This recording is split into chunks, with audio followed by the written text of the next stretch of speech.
ভেঙ্কটেশ আয়ারকে 23.75 কোটি টাকায় কিনেছে নাইট রাইডার্স। ভেঙ্কিকে রেকর্ড অঙ্কে কেনার পরই চূড়ান্ত অধিনায়ক। কেকেআরের অধিনায়ক কে? রিটেনশনের পর সেভাবে উত্তর পাওয়া যায়নি। রিঙ্কু সিং, আন্দ্রে রাসেলরা অবশ্যই দাবিদার ছিলেন, কিন্তু শ্রেয়স আয়ার বিদায়ের পর অধিনায়ক নিয়ে মাথা ব্যথা ছিল নাইটদের। আইপিএলের প্রথম দিনের নিলামের পর তার মোটামুটি একটা উত্তর পাওয়া গেল।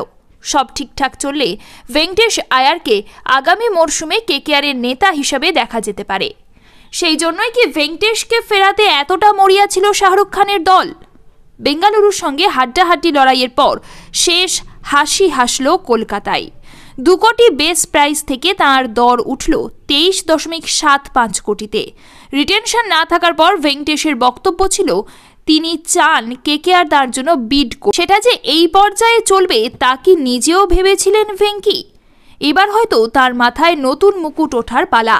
গত কয়েক মরশুম ধরে নাইটদের মূল গ্রুপের অংশ ছিলেন ভেঙ্কটেশ। ধারাবাহিকভাবে পারফর্মও করেছেন, এমনকি নীতিশ রানার অনুপস্থিতিতে একটি ম্যাচে অধিনায়কের দায়িত্ব সামলেছেন। আবার সহ অধিনায়ক ছিলেন গত মরশুমে। তাকে নিলামে তুলে নেওয়ার পর কেকেআরের সিইও ভেঙ্কি মাইসোর জানিয়ে গেলেন গতবারের মূল দলটাকেই ধরে রাখতে চেয়েছিলেন তারা। গতবার তার উপর ভরসা রেখেছিলেন গম্ভীর। খাতায় কলমে হয়তো অধিনায়ক ছিলেন না, কিন্তু তার উপর নির্দেশ ছিল প্রয়োজনে নেতার দায়িত্ব পালন করতে। এদিন নিলামের পর তিনি জানালেন, আমি সবসময় বিশ্বাস করেছি অধিনায়কত্ব আসলে একটা ট্যাগ, কিন্তু যে নেতা সে দলের জন্য জয়ের আদর্শ পরিবেশ তৈরি করে। যদি আমাকে দায়িত্ব দেওয়া হয় তাহলে আমি খুবই খুশি হব। সবাই মিলে আমাদের লক্ষ্য থাকবে ফের দলকে চ্যাম্পিয়ন করা।